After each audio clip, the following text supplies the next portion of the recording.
हो कि आप किसी भी साथ गठबंधन करें और जो भी सीट चुन जाए, तो क्या मेयर के लिए नदी के उस पार लोगों की ज़रूरत पड़ेगी, तो उधर से करेंगे कि या नदी के इस पार वालों से? देखो, एक बात मैं आप लोगों को बोलता, दोगली पॉलिसी, दोगली बात करने का अगर मैं तुमको बोलूँ तो शहर देखता, तुम लेट कर उसमें कैद कर लेते कैमरे में, शहर देखता। आज तक के मालेगांव की तारीख है कि हम हमारे बिरादर वतन के लोगों को लेकर ही हमने एक पार्टी के अंदर महापौर बनाया। कोई ये नहीं बोलता, ये सिर्फ एक बोलने की भाषा है कि हम लोग इसको नहीं लेंगे, हम लोग उसको नहीं करेंगे और शिवसेना को नहीं लेंगे, बीजेपी को नहीं लेंगे। जब भी मालेगांव के अंदर मेयर बना है, मालेगांव की तारीख उठा के देख लो कि शिवसेना और बीजेपी के बगैर महापौर मालेगांव का नहीं बना। तो ऐसा भी तो हो सकता है कि नदी के इस पार की ही पार्टी का अगर मिल के अगर कभी मेयर बनाए तो बहुत अच्छी बात है। अल्लाह ताला दोनों सभी लोगों को ये समझ दे कि जो हो गया इलेक्शन खत्म होने के बाद अगर ये समझ दिया, और इससे अच्छी बात क्या हो सकती, वेलकम। मैं तो इसका इस्तेकबाल करूँगा आपकी बात का। मरहबा कलेक्शन मॉल, रेडीमेड कपड़ों का भरपूर खजाना, jeans pant, T shirt, cargo pant, night pant, बच्चे और बच्चियों के लिए अच्छे खूबसूरत और उम्दा ड्रेस। पता याद रखें, जमुर हाई स्कूल मेन रोड, जैतून हजीन मस्जिद के पास, मालदा चौक, मालेगांव। आज की प्रेस कॉन्फ्रेंस पार्टी का आदेश प्रमाणे आज से फॉर्म जिन जिन लोगों को कांग्रेस पार्टी से उम्मीदवारी करना है, ऐसे लोगों के लिए आज से हमारी पार्टी ऑफिस के ऊपर सुबह 11 बजे से तो 1 बजे तक के और 3 बजे से लेकर तो 7 बजे से 8 बजे तक के पार्टी के सेक्रेटरी जैनू पठान और कुछ जिम्मेदारान यहाँ पर फॉर्म के लिए बैठेंगे, जो जिन लोगों को अरीज़ा लेंगे कि जिन किसको किसको उम्मीदवारी करना है पार्टी से। 5,000 रुपया जर्नल के लिए पार्टी ने पॉलिसी तैयार की है और 2,500 रुपया लेडीज़ के लिए ऐसा फॉर्म बिक्री का उन्होंने ये किया है। तो हम लोगों ने आज ऐलान किया कि भाई इस तरीके से हमारी पार्टी के अंदर जिन जिन लोगों को उम्मीदवारी करना है, एक वो, दूसरा मसला ये है कि हमारा आज शाम में पार्लियामेंट्री बोर्ड बनेगा और पार्लियामेंट्री बोर्ड बनने के बाद वो तय करेंगे कि हम लोगों को किस किस से बात करना है और किसके साथ जाना है कारपोरेशन के इलेक्शन के अंदर। और इसकी सारी बातें यानी रिपोर्ट होने के बाद हम लोग तिलक भवन के अंदर हमारे जो अध्यक्ष हर्षवर्धन सपकाल साहब के पास ये रिपोर्ट पेश करेंगे और रिपोर्ट पेश करने के बाद वहाँ से जो हमारे को आदेश होगा पार्टी का किसके साथ हमारे को गठबंधन करना है या नहीं करना है या पूरी सीटों के ऊपर उम्मीदवारी करना है, हम लोग उसके आगे तय करेंगे कि हमको किसके साथ उम्मीदवारी करना है। इसके लिए आज हम लोगों ने ये प्रेस कॉन्फ्रेंस को बुलाया था और हम लोगों ने एक पीछे एक मुलाकात कुछ पत्रकार लोग से हुई थी, उसमें कहा था, आज उसका भी थोड़ा सा खुलासा कर दूँ। असम मलिक इलेक्शन के अंदर जो वोटों का घोल हुआ था, आज हमको उस पर जाना नहीं है किसने किया था, क्या किया था और कैसे किया था। आज यादी जो इतनी ख़राब यादी है पूरे गांव के अंदर, इसकी हाहाकार मची है। मेरे वार्ड के अंदर एक घर के अंदर 7 वोट है, मगर उस एड्रेस के ऊपर वापस आई हुई वोट 95 वोट है। 95 वोट ऐसी वापस आई कि इन्होंने जहाँ भी वोट बढ़ाए होंगे असम्बली के अंदर, जैसे उन्होंने आयशा नगर के अंदर बढ़ाए हैं, कुछ कुशंबा रोड के ऊपर बढ़ाए थे, कहीं कहाँ कौन कौन से इलाके के अंदर बढ़ाए थे, तो वो एड्रेस के हिसाब से सर्वे नंबर 224 प्लाट नंबर के हिसाब से वोट वापस आ गई। एक घर नंबर 194, 196 ऐसा राजा नगर की एक, इसके ऊपर 60 वोट डाली गई थी। हमने कल उसको वोट को कट कराया, जबकि वो वहाँ पर रहते होते नहीं, वो किधर से वोट यहाँ पर डाली गई थी। ऐसे ही हम लोगों ने एक कंप्लेंट दिया है, 200 वोट के लगभग, कोई नहीं, ना माँ है ना बाप है ना घर नंबर है, कुछ नहीं, ऐसी 200 वोट के लिए वो भी हम लोग ने ये किया था। आज आके उसका सर्वे करेंगे और सर्वे करने के बाद उसको जो भी है उसको कैसे कट करना है उनको हमने किए। हमारा ये बोलने का मतलब ये है कि इलेक्शन कार्यकर्ता लोग का है, कोई लीडर का इलेक्शन नहीं है। छोटा मोटा आदमी उम्मीदवारी करता है, ये सोच के उम्मीदवारी करता है कि मैं इलेक्शन जीतूँ, मगर कुछ बेईमान लोग बेईमानी की तरह इलेक्शन लड़कर बेईमान लोग जीत जाते और जो बेचारा छोटा मोटा कार्यकर्ता रहता वो चुन कर नहीं आता। तो हमारे ये बोलने का मकसद खास ये कि भाई ये इलेक्शन साफ और शफाफ होना चाहिए, यानी किसी भी पार्टी को हमको टारगेट नहीं करना है। इलेक्शन सभी लोगों से मैं गुजारिश करूंगा कि जो जो इलेक्शन लड़ने वाले वो यादी के ऊपर ध्यान दे। अगर किधर किसी ने वोट डाला है तो उसको वोट को अपने अपने वार्डों की जो वोट है, बाउंड्री के अंदर की जो वोट है उसको रहने दीजिए, बाउंड्री के बाहर की वोट है तो उसको निकाल दीजिए। ऐसे ही साजिश कुछ अभी चल रही थी 800 वोट डालने की मेरे वार्ड के अंदर, तो मेरे को जैसी मालूम पड़ा मैंने जाकर उसकी पहले कंप्लेंट दिया कि बाउंड्री के बाहर की अगर एक भी वोट आएंगी तो बराबर बात नहीं है, और वोट आप तो इधर लाने का सवाल ही नहीं आया। जो वोट इधर अगर बड़ी है तो ये दूसरे वार्डों की वोट है, इसको ख़त्म करना चाहिए। हम ये इसके अंदर ये थे। तो ये सारी चीज़ को लेकर आज हमने प्रेस कॉन्फ्रेंस लिया था।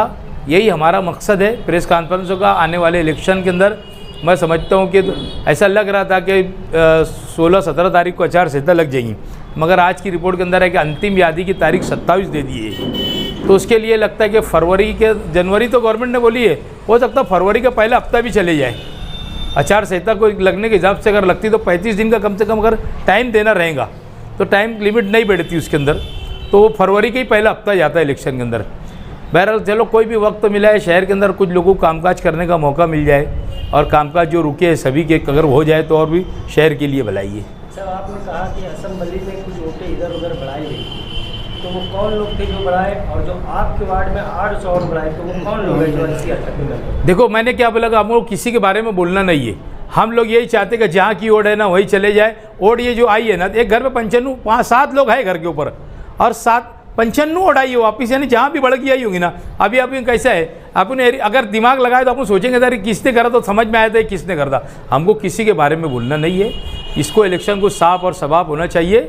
और मैं तो समझता हूँ कि ये अगर एक नीति किसी की अगर होगी कि एजाज बेग के वार्ड के अंदर 100, 50, 200 वोट डाल के, इससे मुझे फ़र्क कोई पड़ता उड़ता नहीं। आप लोगों ने मेरी लीड को देखा है कि मैं किस लीड से चुन के आता, और अल्हम्दुलिल्लाह अल्लाह का एहसान है कि ये 5वें टर्म में तो मैंने जितना काम करा उसके बाद आप लोग गवाह शहर के अंदर पत्रकार लोग देख रहे हैं कि मैंने वार्ड के अलावा अदर वार्ड में भी काम किया। आप भी इलेक्शन लड़ने वाले हैं? जी आप भी इलेक्शन लड़ने? फिर मैं तो बोला ना आखिरी इलेक्शन में मैं लड़ने वाला हूँ इलेक्शन। अभी आपने कहा कि ये कार्यकर्ताओं का इलेक्शन है। तो मैं तो कार्यकर्ता है ना, मैं थोड़ी ये मैं तो बोला कार्यकर्ता तो पार्टी का कार्यकर्ता ही है ना मैं तो। ऐसा वही लड़े तो मुझे लगा शायद लीडर हो गए ऐसा। आसिफ साहब कबूल नहीं करते एजाज बेग लीडर होऊंगा ऐसा, इसके लिए मैं कार्यकर्ता ही बोलता अपने आप को। एक साथ आप गठबंधन की किससे बात चल रही है? गठबंधन आज पार्लियामेंट्री बोर्ड बनेगा, हम सभी पार्टियों से ये बात करेंगे गठबंधन का किससे करना रहेगा। हमारा जिससे बात हो जाएंगी, हम लोग कोई किसी के बंधे नहीं है, और उसका पूरा रिकॉर्ड ऊपर लेके भेजेंगे।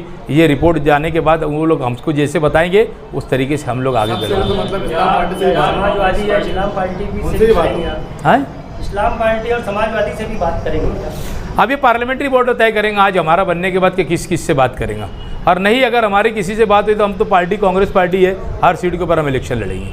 क्या कांग्रेस पार्टी MIM से गठबंधन कर लेगी?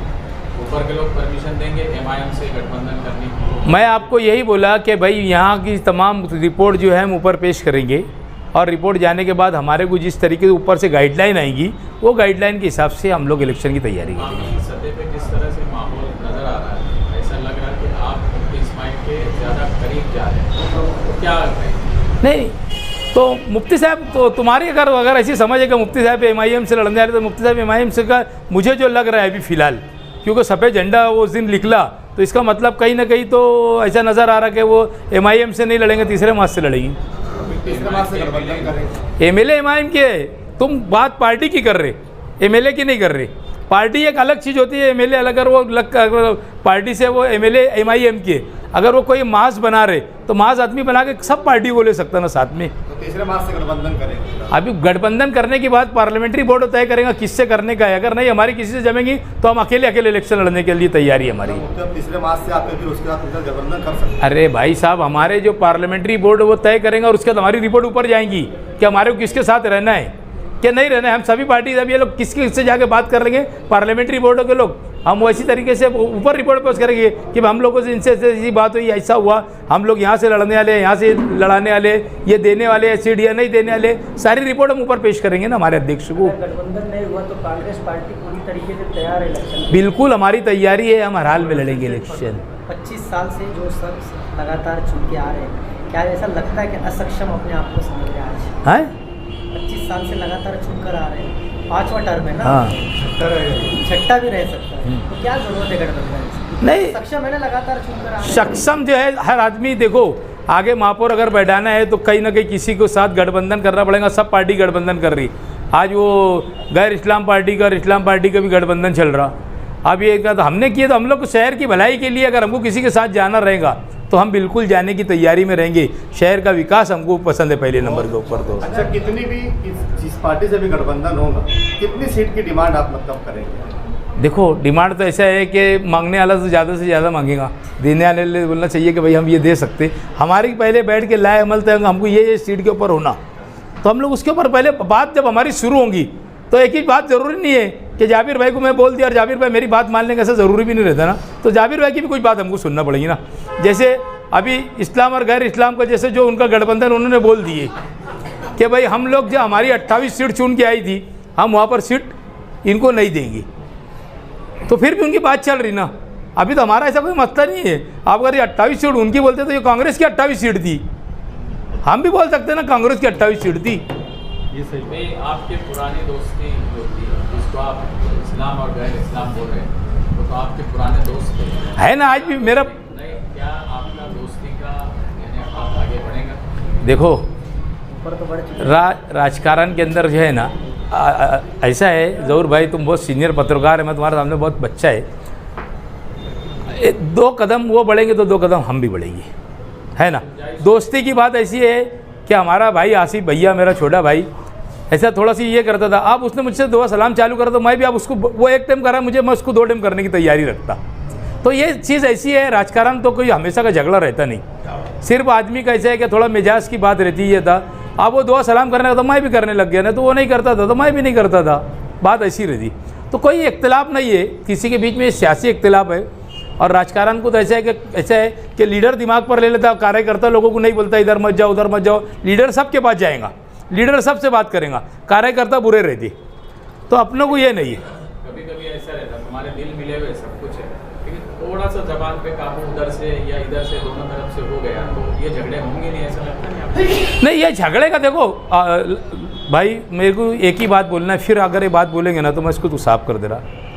आप लोग देख रहे होंगे मैं 2, 4, 5, 6 महीने से ना सिर्फ मैं काम में लगा था। मैं यानी ये फील्ड हो, ये बयानबाजी की फील्ड हो, ये सब कर नहीं रहा कि जितने अपन ने काम लाए थे भाई काम करो, अपना वो मकसद नहीं था।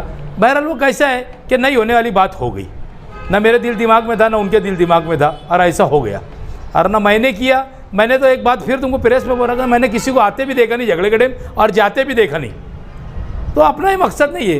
वो कल भी हमारे भाई थे दोनों, मुस्तकीम भी और आसिफ भी और आज भी और आगे भी रहेंगे। झगड़ा हम लोग को, झगड़ा हमेशा कोई चीज़ में देखो, कोई भी चीज़ है ना ख़त्म करने की चीज़ रहती है, झगड़ा हमेशा ज़िंदगी भर नहीं रहता किसी का भी। तो इसको ख़त्म करने की चीज़ रहती है और इसको ख़त्म करने की राह पर रहेंगे अपन कि भाई हम लोगों को ये कोई चीज़ का इख्तिलाफ ना रहे, सियासी इख्तिलाफ अलग है। सफ़ेद झंडे की बात बोलकर एक नई बहस शहर में आप छेड़ रहे हैं। हाँ, कि जिस पार्टी के एमएलए है वो उस पार्टी से नहीं, तीसरे मास से सफ़ेद झंडा मतलब उन्होंने लेकर निकले। लग रहा देखो उस दिन जो जिनका उनका बग्गी के ऊपर इस्तेकबाल हुआ तो कुछ लोगों ने सफ़ेद झंडा लाए, तो इसका मतलब कहीं ना कहीं ऐसा लगता है ना, राजकारण के अंदर तो ऐसा है कि सोच समझ के आदमी ये करता है कि ये क्यों आया। जैसे आज पार्टी का जो है मसला ऐसा है कि उनको लोगों को ये करने का है, जैसे MIM के है तो उनका हरा झंडा है, तो भी सफ़ेद झंडा आया तो इसका लगता ना कि इलेक्शन के एंड पीरियड के ऊपर निकला तो कुछ ना कुछ तो बात है।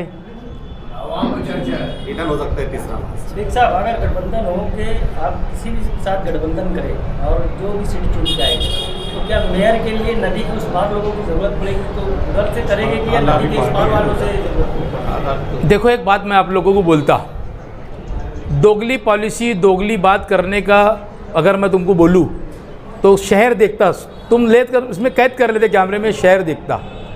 आज तक के मालेगांव की तारीख है कि हम हमारे बिरादर वतन के लोगों को लेकर ही हमने एक पार्टी के अंदर महापौर बनाया।